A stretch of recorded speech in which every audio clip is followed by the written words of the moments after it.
We're best friends. Oh, we're not. Hey guys, it's me, Molly, and today I decided to do a video that was requested to me by a lovely person. A request of a video for real friends versus fake friends, kind of telling them apart. I kind of want to mix that into toxic relationships. That's what we're going to do. We're going to talk about this today for you. So I feel like real friends and fake friends are so important because I always talk about like the real people, the best people for your life will come find you and all this super great stuff, but we also need to know how to rid the people who are making our life less desirable and like causing conflict. So for me and to me, a real friend is someone who wants what's best for you. They encourage you to do your dreams, what you want to do. They encourage you to do the things you want to do. Whereas fake friends kind of inhibit you or are very indifferent about your goals and aspirations. What you want and what's best for you isn't important in their life. And that's a really big red flag when differentiating between real and fake friends. If you are feeling like someone in your life or someone in your friend group or in any situation is very driven by status and popularity and external perception, I think that can also be a sign of a fake friend. Not always, but if somebody is really in relation to you so that they can boost their status or boost whatever they want to boost, I guess.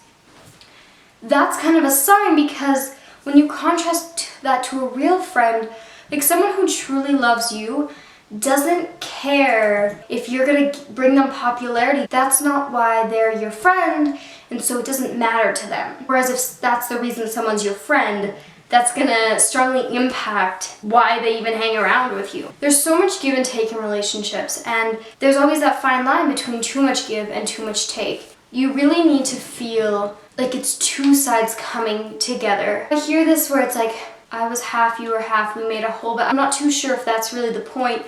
I think the point is you come as a whole person, you come as a whole person, and together you guys can make a good friendship. And what comes along with that is even and equal attention and effort. A real sign of someone who doesn't care a lot is someone who doesn't put effort into it. Like as humans, we tend not to focus our effort onto things we don't care about, things that don't mean anything to us. Like if we're not invested, we're not gonna put effort into it. Whereas a real friend puts effort into this relationship, and it's equal effort. Where things go south is when somebody is putting in so much effort and another person is not even meeting them halfway at all. They're not caring, they're not really meeting you, and that can be really difficult in a friendship. Tip I would, I guess, call attention to the way people speak about others around you.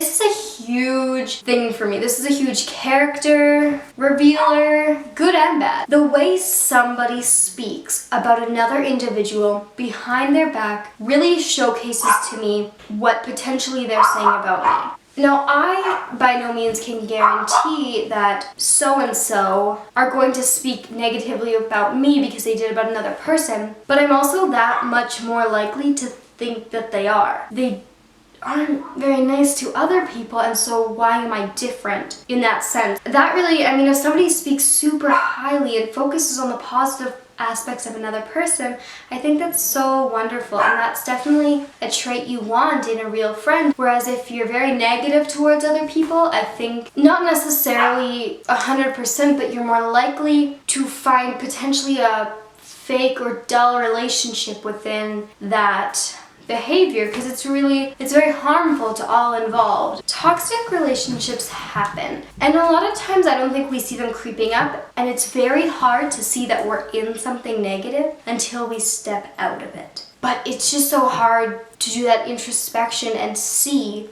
like, I'm in a bad situation or I'm making a bad decision, whatever it is, when you're in the midst of all that action. And toxic relationships are not just I guess the person you're dating, the person you're married, the person you're hanging with. Like, I don't think that's definitely a portion, but I think friendships can be just as toxic as any relationship, because they're really just friendships too. The thing about toxic relationships is it often really hurts initially. It hurts to get out of, it hurts to confront another person and tell them, this is the way I'm feeling and I need to move on. It's often very hard for people to confront another group of people or individual. That's not something I think most people enjoy doing. But the thing about toxic relationships is it's not toxic when you're not in it. And so that initial point is like poison, I guess. But then when we wait a while and we let the dust settle, you realize that pain leaves. And where there was this very demanding situation, person, confrontation, anything, whatever was filling that void with pain and hurt, is an opportunity to bloom and to grow and to change as a person. What we can kind of take from this and toxic relationships in general is that we leave with a lesson.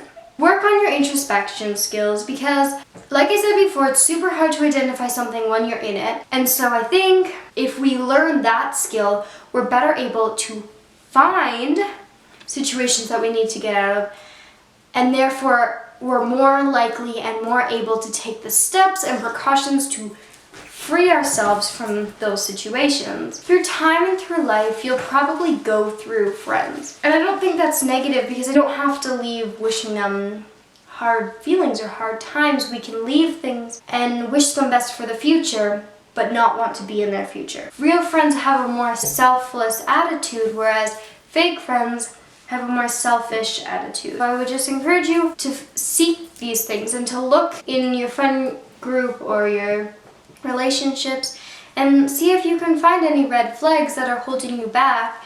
And if you can, understand it's okay to free yourself from toxic relationships and move on. At any time of your life, you deserve to be happy. And so do whatever you need to do to free yourself and be happy. So thank you so much for watching. Have a wonderful rest of your day. If you ever have any video suggestions, feel free to leave them below. And I will see you next video.